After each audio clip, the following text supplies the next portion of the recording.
Hey, good morning. It's Flylady Premier Mentor Emma here with day 18 of our 31 baby steps. How did going to bed at a reasonable time go last night? Did you manage it? Did you manage to get into bed at a reasonable time? I always find I need to be in bed at least 30 minutes before I'm planning to go to sleep so that I can have that wind down time.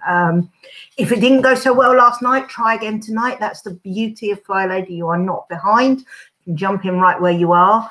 And with something like changing your sleep pattern, you'd maybe need to give it some time to work because you're sort of making changes to your body clock a little bit. So don't be disheartened if you went to bed last night and laid awake for 2 hours thinking, well, this is great. You may need to just give that some time to start to take effect and for you to be able to do that. But stick with it because it's so worth it. Okay, so today, day 18. Oh my goodness, how great is that? We are looking at Flylady's 11 commandments. So she has kind of 11 things that help you to begin to fly. And if you can try and work with these 11 things, then it will make flying easier. It will hopefully make life a little bit easier as well, and you'll start to feel more in control of things. So I'm just going to give you a quick run through them.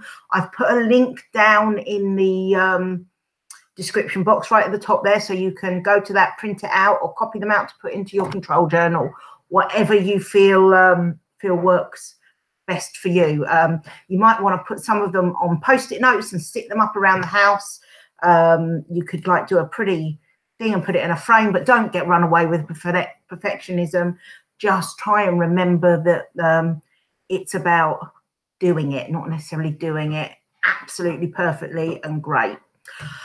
Okay, so let's get started. The commandment number 1 is keep your sink clean and shiny. And hopefully we're 18 days in and you are really feeling the benefit of that and you're getting that and thinking, oh yeah, that does make a big difference. Number 2, you're not going to be surprised by this one. Get dressed every morning, even if you don't feel like it, and don't forget your lace-up shoes. It does make such a big difference. And I've had to switch my shoes out for a different, more supportive pair because of the problem I've been having with my foot. And actually what I've learned is the more supportive shoes give me even an extra kind of advantage that I didn't realize was there. I was kind of wearing lace-ups, but they were pretty and maybe not as supportive as these ones. These ones are still really pretty. They're covered in glitter, but actually they're very supportive and it's really helping with my foot. But somehow I'm able to get more done, maybe because my feet are better looked after. Number 3, do your morning and before bedtime routine every day. Even if it feels hard, try and stick with it because it makes a difference. Consistency is key. It's key with all of this. Number 4, this is one that I still struggle with even now. And I try and use a timer to stop myself getting sidetracked by my computer or my phone or my pad or any one of the million ways now that we can access the internet. I've said before, if I go on Pinterest, then that's it. It's I'm there forever. I can lose an hour. So I use my timer, generally the timer on my phone, because I've said it's sort of by my side all the time. Generally use my phone as sort of a control journal now. It's all uploaded to the cloud because one day I realized that actually if my phone died, my whole control journal went with it. So it's kind of, I have everything backed up in various ways now. So that's not a thing anymore. But set your timer, 15 minutes, even if you know you need to spend more time because you've got emails to respond to and things like that. If you set it for 15 minutes, it marks the time. So you think, right, I've been 15 minutes. I need to be another 15 minutes, but you know, and you're not an hour down and actually you've been watching kittens kind of find their first ball of wool or whatever that is that's taken you down off track to where you should be. Number 5, this is just the best advice. Pick up after yourself.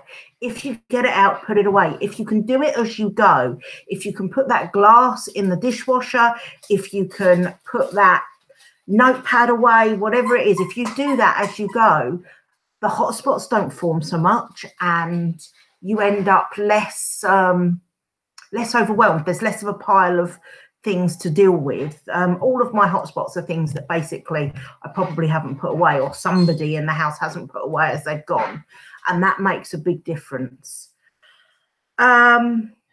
Okay, so number 6, don't try to do 2 projects at once, one job at a time. So don't think today I'm going to clear my kitchen cupboards out and at the same time I'm going to do the understairs closet. Doesn't work, because all you end up with is a mess in 2 places. So one job at a time, work on one thing at a time. I wouldn't even say all of your kitchen cupboards. I would say one side of one cupboard at a time, because otherwise you end up getting overwhelmed and then you don't want to finish it, and you it's all just a big kind of disaster, really. It gets overwhelming, and then you get to the point where you're kind of feeling like you're not good enough, and it's just, yeah, it's no fun. And this one just goes perfectly with number 6. Don't pull out more than you can put back in 1 hour. If you pull everything out and it's a 5-hour job, actually at some point, probably somewhere around an hour, you're going to feel like you don't want to deal with that. So don't pull too much out at once. Like I said, one cupboard, one half of a cupboard if it needs to be. Number 8, do something for yourself every day, maybe every morning and every night. So I pamper myself every day in one small way or another. Sometimes I'll take a bubble bath. I might spend 15 minutes reading a book, or whatever it is. I do something for myself every day that is a pleasurable thing. It's something that I enjoy, sort of reading, taking time for myself in whatever way I choose to do it in that day. Back in December, pampering yourself was the focus, and there's a whole 31 different missions that I did for you. So you can find those again in the description. If you click on that playlist, that's right there, and you can work through them. You can dip into them as you want. You could do them for a full 31 days, or you could just pull them in as you feel like it. But they're absolutely great to do. And the other thing I do is I spend some time recharging my spirit. Now, for me, that means sort of I like to spend some time praying and reading my scriptures and doing things like that. Now, I realise that's not for everyone. And the other thing that I do as well is I try and do some kind of meditation. There are some fantastic apps out there that help you with mindfulness, to be able to clear your mind and just spend a few minutes meditating and feeling good for yourself. So whatever it is that you can do to kind of feed your soul, and that doesn't have to be in a religious way. It can be in a uplifting yourself way. Maybe try and do something like that every day as well. Okay, number 9, work as fast as you can to get the job done. Okay, and then Flylady says this will give you more time to play later, which is great because it's true. But also, I find a focused 15 minutes, I can get more done than I do in an unfocused hour. So think of ways to work smarter. So if you're decluttering, have a box for put away that you can go and do when your 15 minutes is up. You can go and relocate those in the right place. Because if you are running backwards and forwards from one room to another, you're taking most of your time up in the movement and not in the dealing with the decluttering or whatever job it is. So work fast and get it done. Nobody really gets huge, great amounts of pleasure out of doing housework and decluttering. We like the results, but the actual job itself is maybe not as great as it could be. So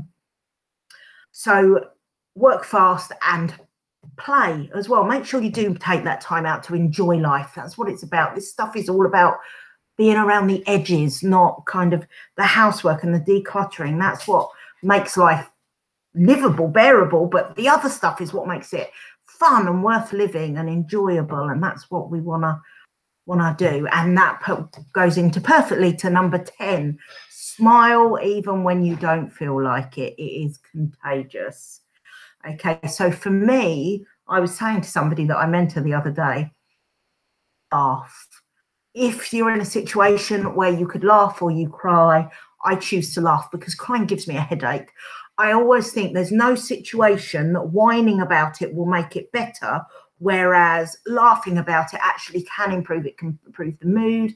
It can lift things. Find the humour in every situation. And finding the humour is just so important. One of my favourite speakers is a lady called Jeannie Robertson, and she's was a Miss South Carolina or Miss North Carolina.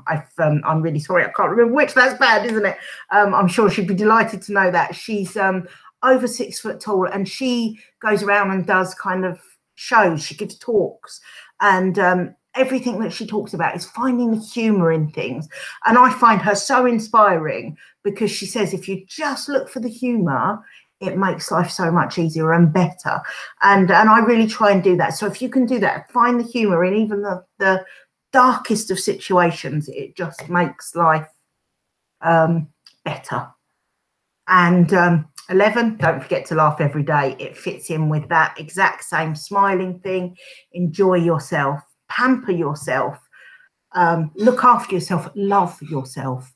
It's really important to just realize your own importance and how great you are.